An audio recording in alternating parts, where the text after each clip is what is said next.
Pues muy buenas tardes. Bienvenidos al Museo del Prado.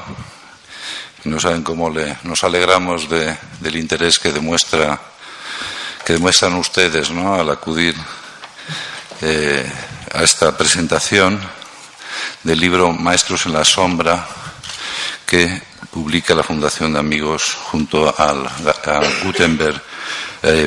Galaxia Círculo de Lectores.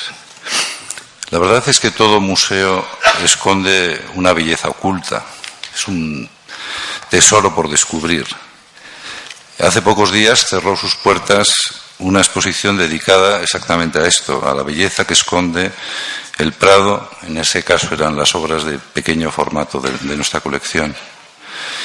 La preparación de este proyecto tan especial coincidió con el ciclo de conferencias anual de la Fundación, con el título, como digo, Maestros en la Sombra, que, como los ciclos anuales anteriores, ha sido dirigido por el profesor Francisco Calvo Serrayer. Y como viene siendo ya una muy buena costumbre de estos veteranos cursos, las conferencias dictadas con ocasión del curso, por un, yo diría, extraordinario elenco de profesores, se convierten en ensayos que se reúnen en una publicación de carácter monográfico. En este caso, el curso ha sido toda una revelación, la que resulta de acercar la luz del conocimiento a las personalidades y lugares de la historia del arte, particularmente en el Prado, que se muestran más esquivos al interés general del público. También, de alguna manera, ha sido una pequeña historia del gusto, de cómo en el transcurso de los siglos, las corrientes y más actualmente las modas van enterrando o elevando el prestigio de los artistas, haciendo que sus obras se muestren ante nuestra mirada contemporánea con más luz o con más sombra. Los artistas que protagonizan los ensayos de este libro que ahora presentamos son los que han quedado más alejados de nuestra atención, los que han sufrido en un momento u en otro la decadencia de su fortuna crítica, cuando no el absoluto olvido. El año próximo celebramos el centenario del Greco, uno de los artistas que el público visita en el museo hoy y no deja de buscarlo en nuestro museo. Aunque su caso no haya sido tratado en este curso, resulta paradigmático dentro de estas historias de resurrecciones artísticas. Borrado del mapa de la apreciación prácticamente desde su muerte, fue a partir de la segunda mitad del XIX y durante el pasado siglo XX cuando su radical rareza adquiere la estimación de artistas en primer lugar y de los hombres de la historia del arte. Se hablará mucho de este caso en concreto próximamente. Hoy el protagonismo lo tienen, como digo, otros artistas que han sido eclipsados por esos gigantescos cuerpos celestes que reconocemos como genios ocultos tras su sombra. Y es que la fama es caprichosa y el gusto de los hombres tornadizo, por lo que es necesario de vez en cuando remover los muebles del desván de la historia. Es lo que ha hecho de forma excelente este curso y cuya fundamental aportación se consagra ahora en este libro. Por eso es tan de agradecer que este libro profundice en artistas cuya maestría podría habernos pasado desapercibida y, al ampliar nuestro conocimiento y nuestro gusto, nos permita deleitarnos con obras en las que tal vez no habíamos reparado. Son nombres realmente importantes de la historia del arte, ¿no? Los españoles Juan de Flandes o Luis de Morales, los italianos Guercino, Sebastiano, Lorenzo Lotto, el flamenco Antonio Moro. Con esta publicación lo que se hace es ensanchar el horizonte del arte en general y en particular nos permite disfrutar aún más, si cabe, del Museo del Prado, de lo que esconde en sus salas a la vista de todos, pero que muchas veces, como digo, se pasa desapercibido. De alguna manera, todos los cursos y especialmente esta publicación es una invitación ferviente, ¿no?, a volver a visitar con profundidad, con interés el museo, y es lo que creo que vamos a hacer todos al escucharle también a la escritora Elvira Lindo, a la que le agradezco muy especialmente que nos acompañe en esta presentación, para compartir lo que estoy seguro que será una estimulante visión de esta parte oculta o ensombrecida de los maestros del museo. Y para terminar, me gustaría felicitar a todos los que han participado en este proyecto. Algunos de los conferenciantes tenemos el gusto de disfrutar también con su presencia y resaltar, yo creo que es muy importante la fidelidad que ha mantenido durante ya muchos años la relación entre la Fundación y Galaxia Círculo de Lectores, que hace posible la difusión de los cursos anuales dentro de esta colección. Y me gustaría mostrar muy especialmente el agradecimiento, por supuesto, a don Carlos Zurita, duque de Soria, como presidente de la Fundación, y a Lidia Díaz, directora editorial del Círculo de Lectores, por proporcionarnos un año más un magnífico instrumento para conocer y disfrutar de nuestro museo. Muchas gracias y le doy la palabra a don Carlos Zurita. Muchas gracias. Buenas tardes, señoras y señores. Entre octubre de 1212 y febrero del año que está a punto de terminar, se celebró en este mismo auditorio la 26ª edición del ciclo anual de conferencias que la Fundación Amigos del Museo del Prado organiza en colaboración con la Pinacoteca. Bajo el título de Maestros en la Sombra, la otra cara del Museo del Prado, el curso pretendía poner el foco sobre algunos de los artistas que, por las más diversas razones, se encuentran comparativamente en la sombra dentro de las colecciones del Museo del Prado. El ciclo, como ya es habitual, se ofreció en versiones reducidas en Barcelona, Bilbao, La Coruña, Santiago de Compostela y Vigo, con el objetivo de dar difusión a los estudios realizados en torno a las colecciones del Museo del Prado. Este afán por promover el conocimiento, seña de identidad de nuestra Fundación, tiene su máxima expresión en la obra que hoy presentamos, que permite preservar en el tiempo y hacer llegar a un amplio número de lectores las investigaciones llevadas a cabo por los profesores participantes en el curso.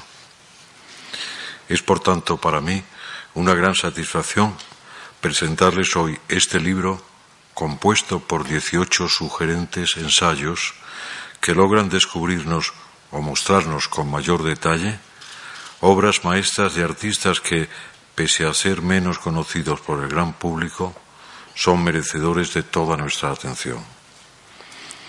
Por ello, quiero expresar mi agradecimiento a todos los autores que colaboraron tanto en el ciclo de conferencias como en esta publicación, aportando sus estimulantes y rigurosos artículos.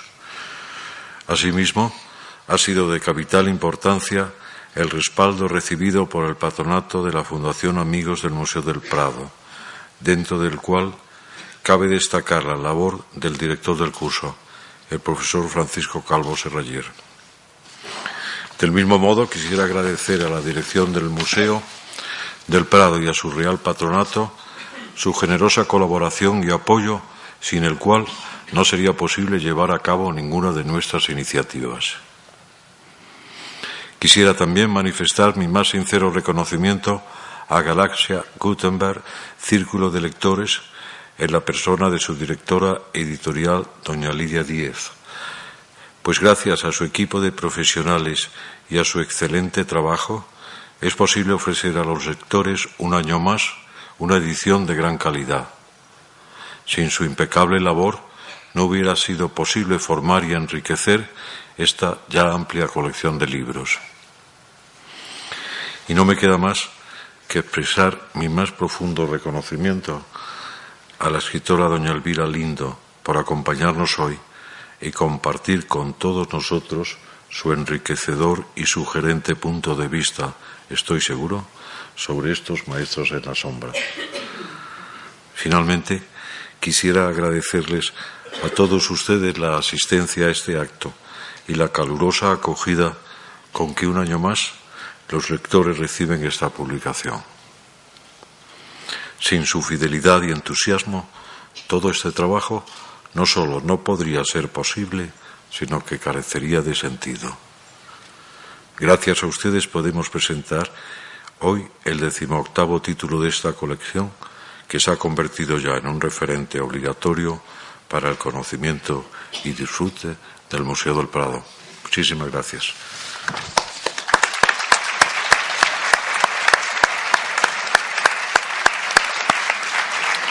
Sí, tiene ahora la palabra Lidia Díaz, directora editorial del Círculo de Lectores.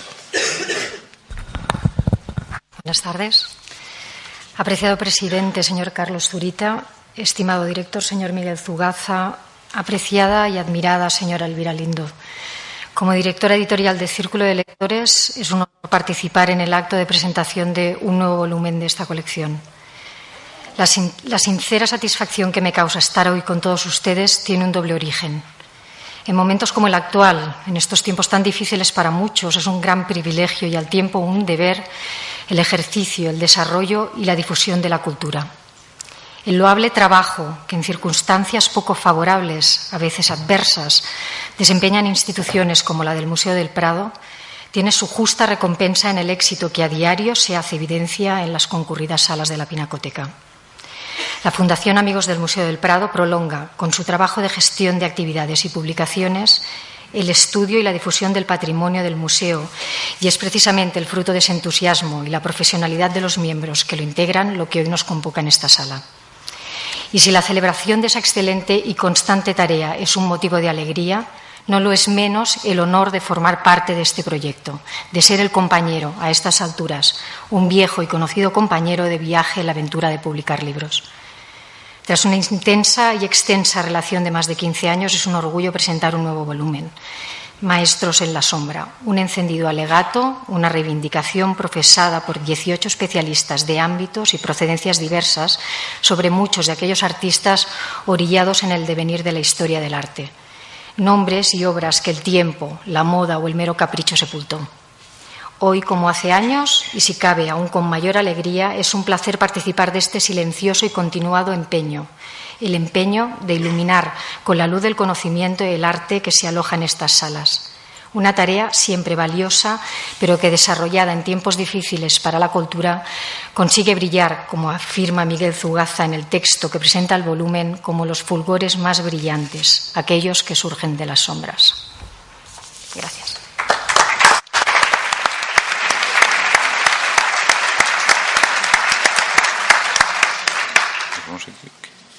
Sí.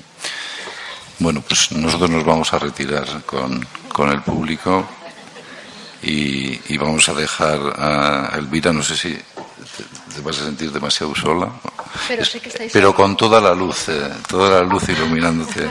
A ti, agradecerte de verdad de nuevo por acompañarnos y prestarnos tu siempre imaginativa visión en torno a todos los temas, ¿no? Que como lectores podemos seguir a través de tu narrativa y a través de tus colaboraciones más diarias, más regulares en la prensa. O sea que toma la palabra, Elvira. Muchísimas gracias. Tengo un poco de pánico escénico. Si estuvieran ustedes en una biblioteca pública no me pasaría, pero estando en el Museo del Prado me provoca más respeto. Estaba a punto de dar las gracias a don Carlos Zugaza y a don Miguel Zurita. Entonces, gracias por haberme invitado, gracias al museo, a la Fundación de Amigos del Museo del Prado y gracias a ustedes por estar aquí.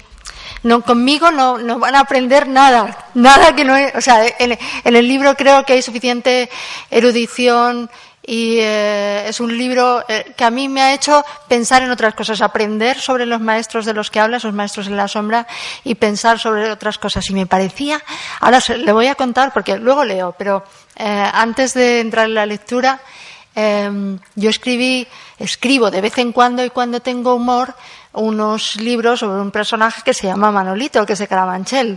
Es que tenía que decirlo aquí en el Museo del Prado.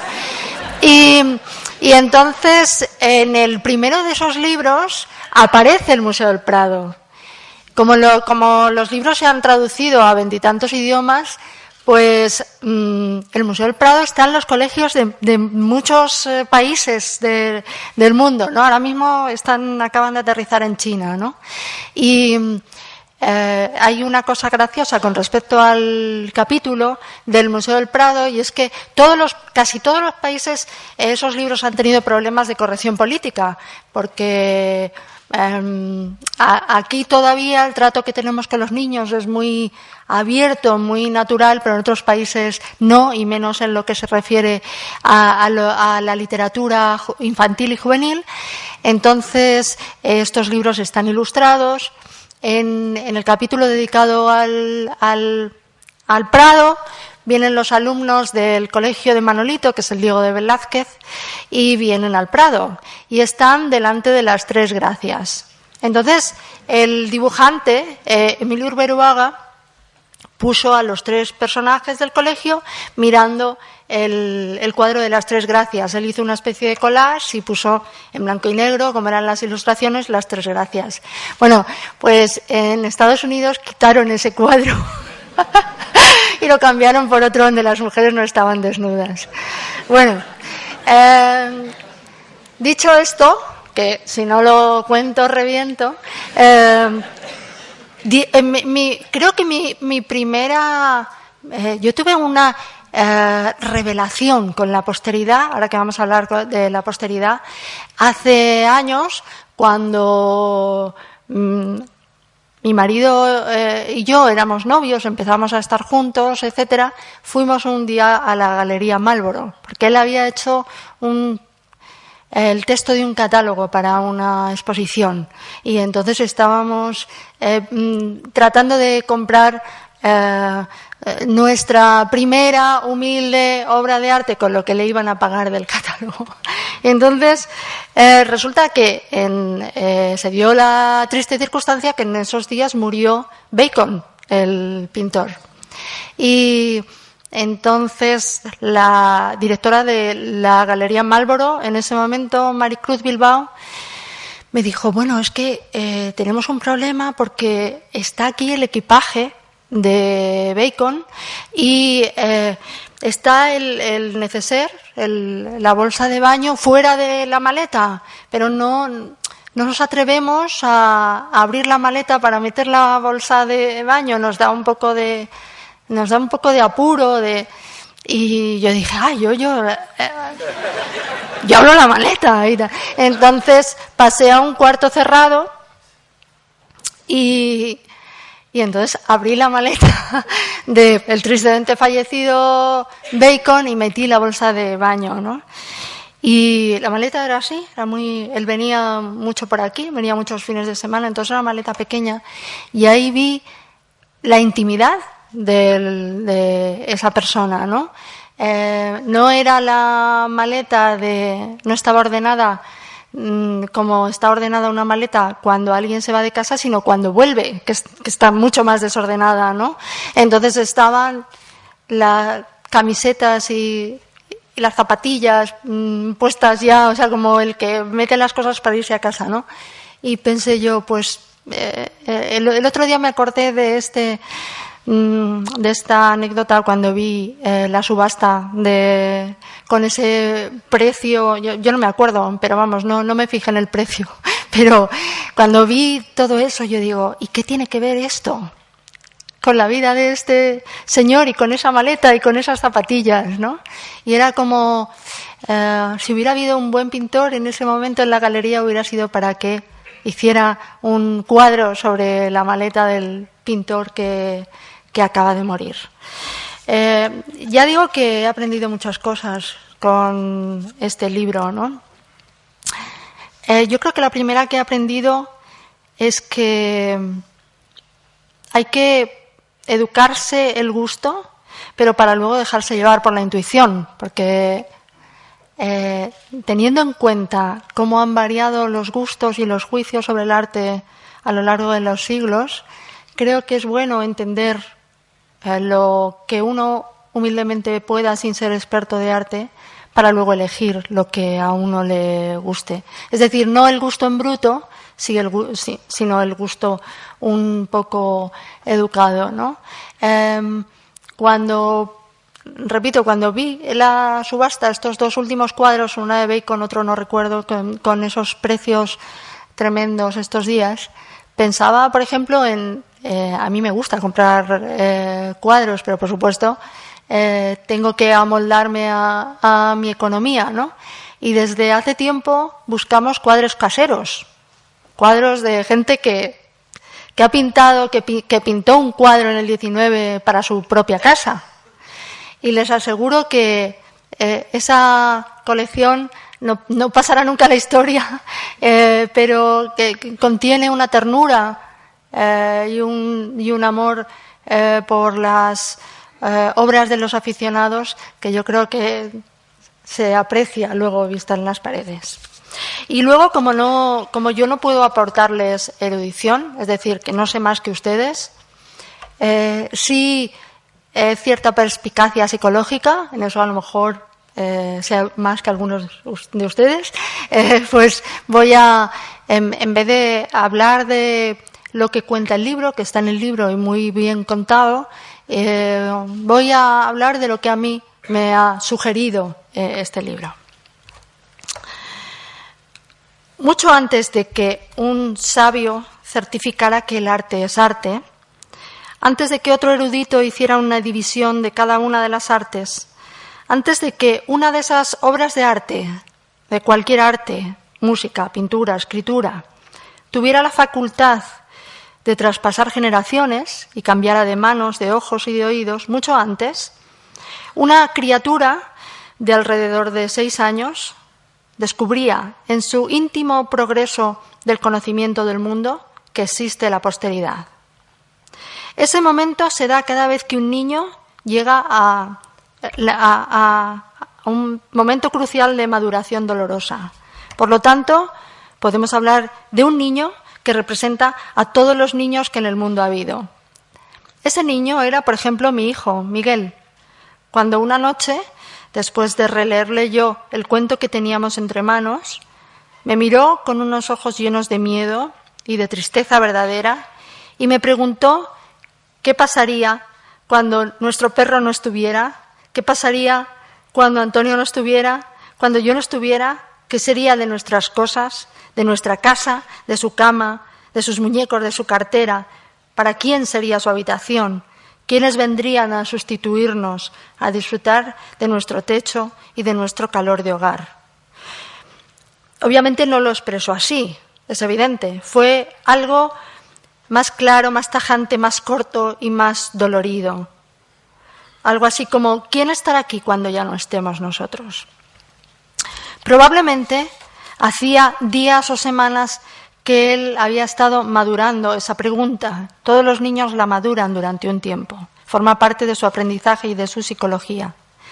Pero no se atrevía a formularla, o no sabía cómo formularla, no encontraba las palabras.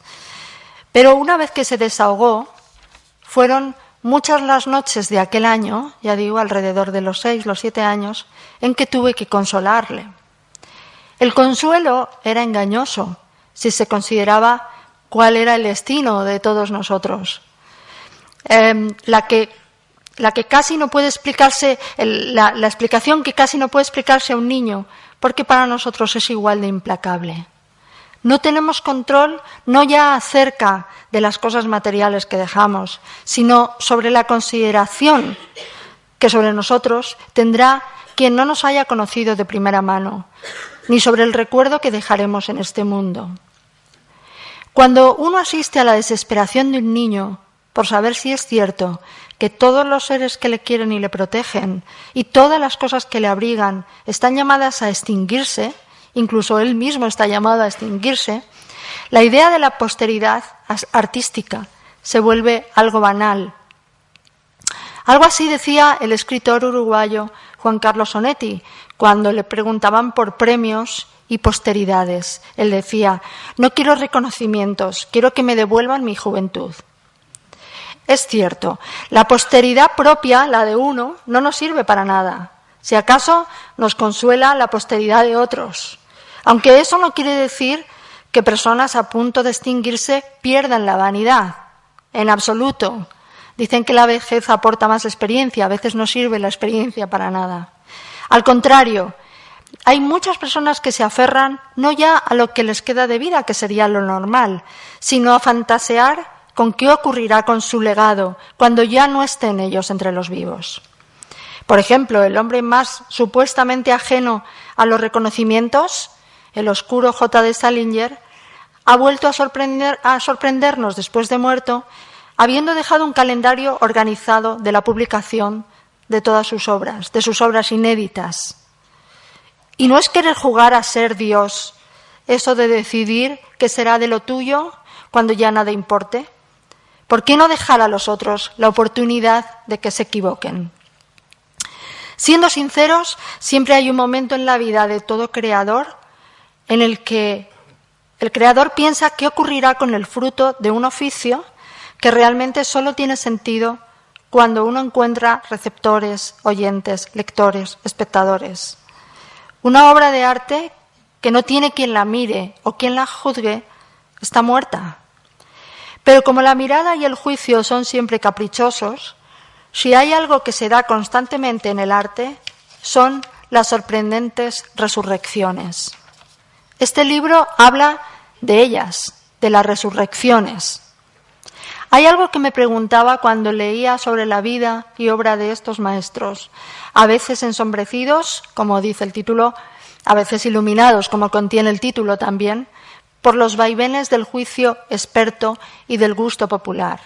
Y es, ¿qué pensarían ellos si pudieran leerse en estas páginas? Verse 1, 2 siglos, 3 siglos después de que su obra tal vez fue aplaudida en vida, entró luego en un proceso de olvido, para luego verse milagrosamente recuperada por artistas o eruditos que la iluminaran de nuevo. Por ejemplo, esto es algo que he pensado cuando, esperando para entrar aquí, he ido a ver la exposición de Velázquez. El otro día, en Lisboa, en la Fundación Gulbenkian, vi un cuadro de Manet.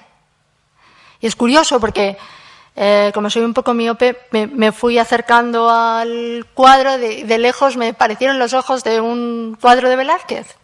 Y entonces, ahora cuando venía aquí, he sentido el eco de su posteridad, he sentido el eco de Manet en los retratos que pintó Velázquez, ¿no? ¿Qué pensaría Velázquez si hubiera sabido que 2 siglos más tarde un pintor lo descubre allí en un cuadro que dicen que no es un cuadro de taller, pero eso ilumina a toda una generación y luego llega aquí y ve los cuadros de Velázquez y cambia pues prácticamente la historia del arte del siglo XIX.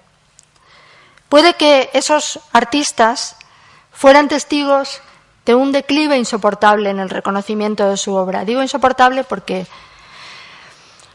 no hay nada peor que crear algo que los expertos o el público no valoran. Y por tanto, lo más seguro es que al ver el declive de su obra no pudieran imaginar la revalorización de lo que daban por perdido. No, como digo, no soy erudita, pero tengo perspicacia psicológica y cuando leía esta obra pensaba que me interesan cuáles fueron sus anhelos, sus sueños frustrados, cómo se quedaron al final de sus vidas. Hay una frase tan manida como incierta que se pronuncia cuando uno quiere creer que la justicia, hay una especie de justicia divina y que la justicia siempre prevalece. Esa frase que dice: el tiempo pone a cada uno en su sitio. Yo creo que eso es la expresión de un deseo. Realmente no sé si tiene algo que ver con la realidad. No hay razones para creer que el trabajo del tiempo responde a una especie de idea justiciera y quita a los que todo lo tuvieron injustamente para otorgárselo a aquellos a los que les fue arrebatada la gloria. En algunos casos ha pasado, pero en otros no. En este libro hay maestros en la sombra que de repente aparecen, pero ¿cuántos desvanes o cuántos sótanos de los museos están llenos de cuadros de pintores que no se han valorado. En primer lugar, nadie devuelve la vida, que es lo más importante, ni la juventud, como decía Onetti muy sabiamente. Nadie devuelve la vida a quien padeció la incomprensión o fue ignorado por sus contemporáneos. Pero es que en ese proceso de relectura del pasado artístico también pueden existir errores y caprichos de los expertos. Incluso se puede entender como error y capricho la revalorización insensata de la obra de un artista que malvivió de su trabajo y que entregó la vida de manera insensata a una vocación, porque, como decía antes, ¿qué tiene que ver la entrega total al arte con el espectáculo especulativo de una subasta? Nada. Desde luego hay que agradecerle a ciertos agudos y sensibles coleccionistas que preservarán durante décadas la obra de artistas infravalorados, pero en realidad no deja de ser una broma de fatal gusto que se especule económicamente con la obra de quien poco poseyó en vida. En ocasiones, la posteridad es tan rara y tan incontrolable que traiciona los gustos de los propios creadores, dado que a veces esperaban ser reconocidos por una parte de su obra y no por otra a la que ellos concedían menos importancia. Se me vienen a la cabeza, por ejemplo, el nombre de Cervantes, por ejemplo, que deseaba ser reconocido como autor teatral, como así le ocurrió a Henry James. Man Ray, por ejemplo, esperaba un reconocimiento como dibujante y se tuvo que conformar con ser uno de los grandes fotógrafos del siglo XX y con ser una referencia cinematográfica. Conan Doyle llegó a matar a su personaje para sobrevivirle y tuvo que resucitarlo. Richmond Cronton, por poner ejemplos literarios, quiso ser reconocida como autora de novelas para adultos, pero fue ensombrecida por un personaje juvenil. Petrarca creía que su obra eran sus tratados en latín, lo demás no era más que un entretenimiento en lengua vulgar. Leonard Bernstein no quería ser recordado por West Side Story. Gershwin sufrió mucho por la falta de reconocimiento de Porgy and Bess, que para él era lo más memorable de su obra, y aún hay expertos que le perdonan la vida y que no consideran esa obra digna de programarse con el gran repertorio. Todos queremos construir nuestro recuerdo futuro, pero no está en nuestras manos. Los que contemplamos el arte del que en este libro se habla, como meros espectadores, observamos cómo de pronto las tendencias van cambiando, de tal forma que sin darnos nosotros cuenta, van colándose en nuestra mirada, intoxicando nuestra mirada. Los expertos van influyendo sobre nosotros, igual que las modas van influyendo sobre nosotros, poco a poco. Obras y nombres de los que hace unos años no teníamos noticia, ahora forman parte de nuestro catálogo artístico, o incluso nombres a los que mirábamos con desdén, y hablo en un plural en el cual a lo mejor no estoy incluida, pero en un plural porque contiene mucha gente, pintores a los que podíamos mirar con desdén, de pronto los museos lo programan, lo colocan en su sitio y le dan un verdadero valor, y yo creo que la exposición de Sorolla de hace 2 o 3 años colocó a ese pintor en su sitio, y yo creo que nos permitieron, a los que amábamos Sorolla cuando tantos expertos lo habían denostado, nos permitieron disfrutar de la exposición con cierta tranquilidad. Ya nos dejan, ¿no?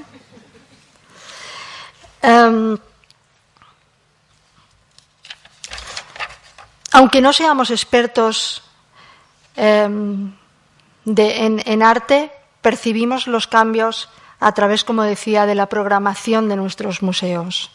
En cualquier caso, cuando aquel que crea que tras crear algo de la nada, que puede ser un cuento, un dibujo, un cuadro, una pieza musical, tenga tentaciones de fantasear con el destino póstumo de sus invenciones, yo creo que lo mejor es que se ponga en la piel de una criatura de unos 5 o 6 años, del niño que descubre una noche que sus padres van a morir, sería recomendable para la salud de tantos creadores, para esas mentes que a veces están preocupadas por la posteridad. Sería recomendable que pudieran sentir por un momento, el dolor que padece el niño al imaginar que habrá un ayer para su presente, un ayer que también será borrado por el tiempo hasta convertirse en nada. Eso sí, unas cuantas obras de arte, como las que hay aquí, permanecerán para recordarnos algo que ha recordado la pintura casi desde siempre, que somos humanos y que por tanto somos mortales. Algo que nos recuerda este libro en cada una de sus páginas. Y tengo que decir que al leerlo, no lo he terminado todavía, estoy saltando de artista en artista,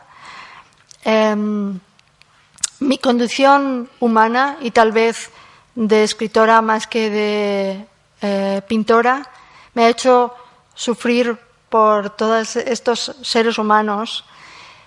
Su procelosa vida se me ha actualizado y he creído sentir el sufrimiento de su corazón al ver cómo se elevaba el reconocimiento de su obra, decaía y tristemente, y alegremente volvía a elevarse, pero eso sí, ya después de su muerte y después de la muerte, ya nada importa. Muchas gracias.